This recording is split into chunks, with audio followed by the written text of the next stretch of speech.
Ruby does not need medication. And of course the trainer, unless the trainer is also a vet, you wouldn't take advice about that anyway. But Ruby just needs to learn her boundaries and expectations. She needs somebody who could communicate with her well. That's all she needs. So yeah, here we go.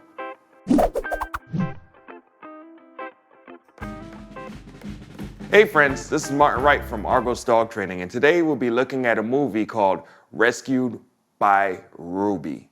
In this clip, we'll be showing Ruby's first 24 hours, and I'll be analyzing Daniel's behavior with Ruby and the things that happen in the first 24 hours, and hopefully giving you some insight. So if you adopt a dog or rescue a dog, you'll know how to handle them when they come into your home. All right, Ruby, you ready? Yeah, right, hold on. Hi. Yeah. Oh, wow. Yeah, you wanted to know the plan. This is the plan. Hey, no. Ruby?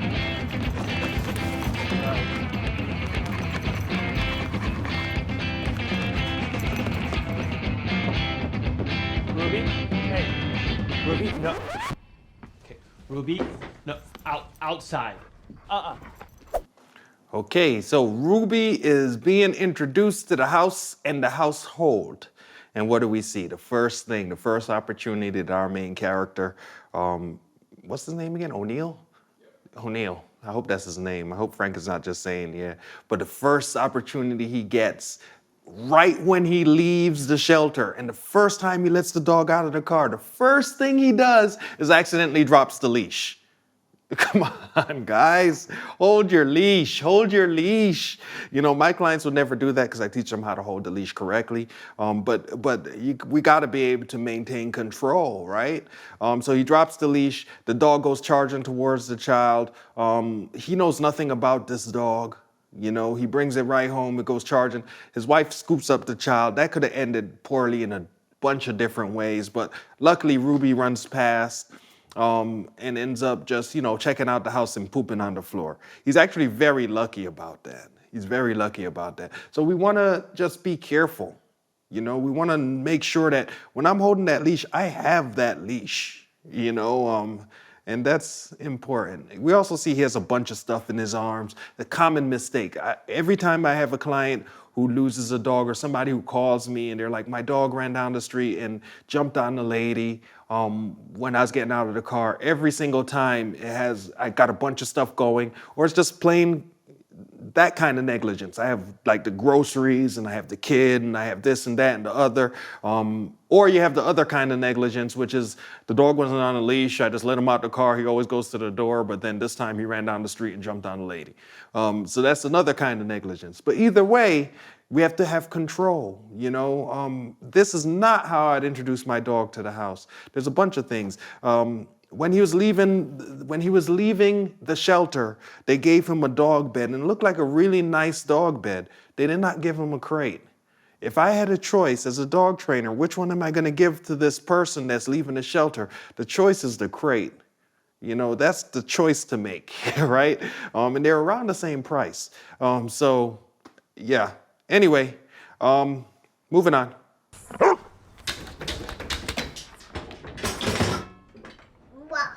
The last 18 and a half hours have felt like an eternity.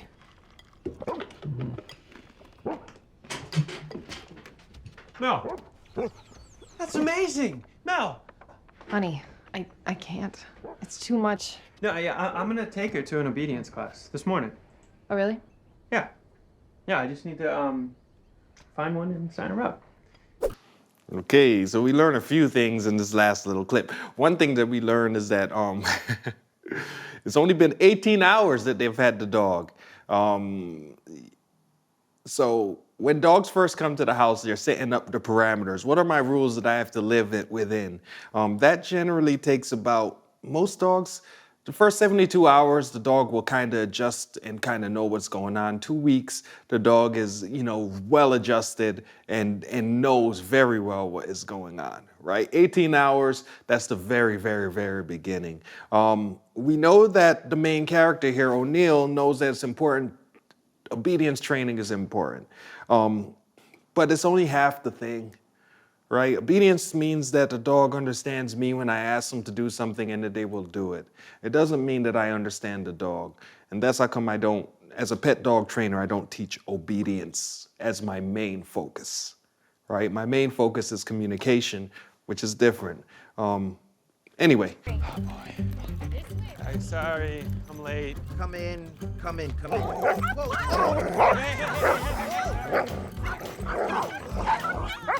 Your dog is aggressive. It needs socialization. She doesn't need a class. She needs medication. Unbelievable.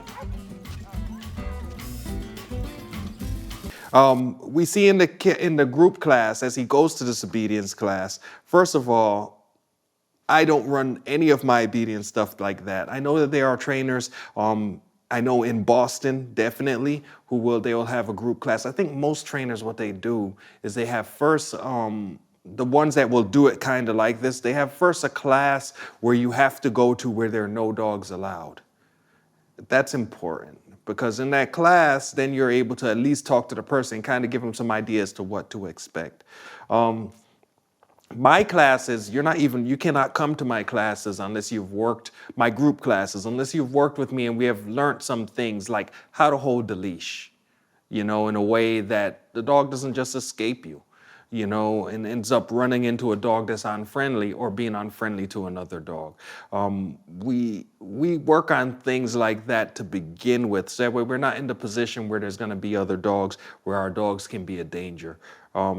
So that's something to think about as you're selecting your dog trainer out there. As far as what we saw, if you bring, if you have a well-organized and well-structured class and then you let anybody in from off the street with no prior training, not being taught about anything, and they're just an average person like this character happens to be a young person who probably has their first dog, and doesn't know anything, then you can expect chaos. I don't like the way the trainer spoke to the client there, where he's yelling at him and he's like, this dog needs medication. A lot of times they just need good training.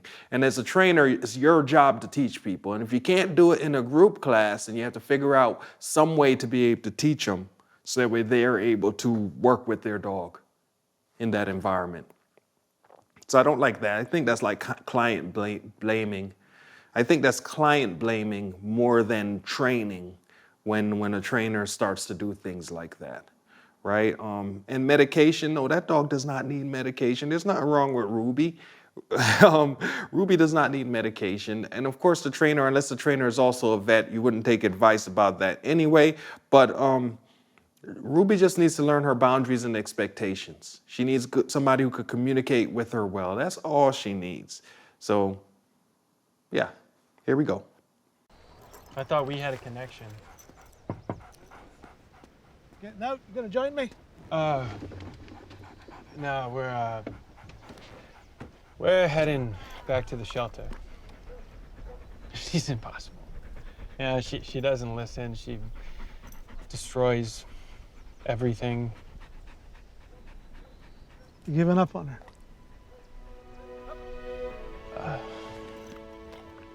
Who's gonna believe in her if you don't? Who believes in you?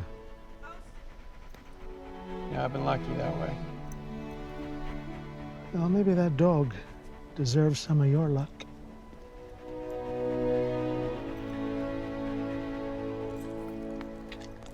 Okay, so we stopped here just to talk about that little conversation that O'Neill and Seamus had in the car. I am not a big fan of people who get dogs irresponsibly. I'm not a big fan of that. I'm not a big fan of people who give up on dogs easily, and usually 1 and 2 go together. So you got the dog irresponsibly, and then you're forced in a position where you need to give up the dog easily. I'm not a big fan of that either. But there is a point when it is okay to give up a dog. It's okay. It's fine. You know, there's a cost benefit thing that has to go on there, and there's a point where like your happiness is what's most important. Because if you're unhappy, then the dog cannot live a fulfilled life. There are tons of dogs in shelters everywhere, and it's okay to, all right, this one we're not working out so well. Maybe I want a different one. Maybe I learned that I shouldn't have a dog. You know what? I'm working 96 hours a week. You know, maybe I didn't realize that before, and I should not have a dog. You know, and you give the dog up, that is fine. You're not a bad person, regardless of what anybody says. At the same time, if you just give the dog up because this weekend you ended up in a pound or in a shelter, and you're like, oh, I'm gonna do it, and you just, without any thought, you just get a dog, and you have to give the dog up, then that's a different story. You know, but even if that is you and that's the situation you end up with, giving up the dog to me is still not like a bad thing there, you know. They take a commitment, they cost money, they're a significant part of our time that we give up every time we get a dog, you know, so that has to be cost benefit. So if anybody tells you it's not good, you're giving up on the dog or whatever the case is, you know yourself, you know, so maybe you're not, maybe you are, who knows, but sometimes it's okay to give up dogs.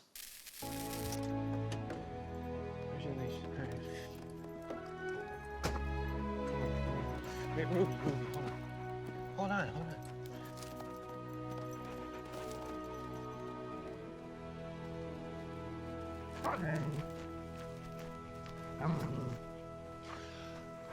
I'm sorry, Mel. I couldn't take her back to the shelter. She loves it here. She wants to be our dog. I know she does. You do? I realized something. What? She reminds me of you. I'm nothing like her. You are. You're always busy, always enthusiastic, going a mile a minute. Maybe all she needs is routine, unconditional love, and a crate.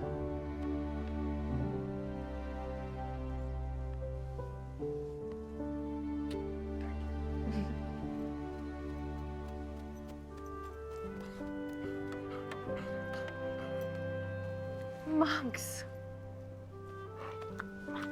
She needs to be a family dog first and a canine dog second. She can be both. Okay. Welcome to our family. Okay, yes, finally the story's coming together. So Mrs. O'Neill comes out and she's like, fine, you didn't give up the dog. She doesn't even look upset or angry or anything. She already shown signs that she's starting to accept this dog. And they sit and they talk, of course, and she gets him a crate. Another thing I've noticed is that she passes him back the same pamphlet that he passed to her, in which he admitted not to have read, which is very interesting. So she's read that and she has a crate for the dog. And that is a wonderful thing because dogs need structure. She says maybe the dog needs routine. Routine is structure. That's another way to say it. At the same time, did you guys see how good the movie makers are here? They had the dog bring her Monks, the monkey that she mentioned that they lost earlier. And he brings it to her. And then, of course, she gets to say, welcome to the family. So now we have a unit. We have a team working on the dog.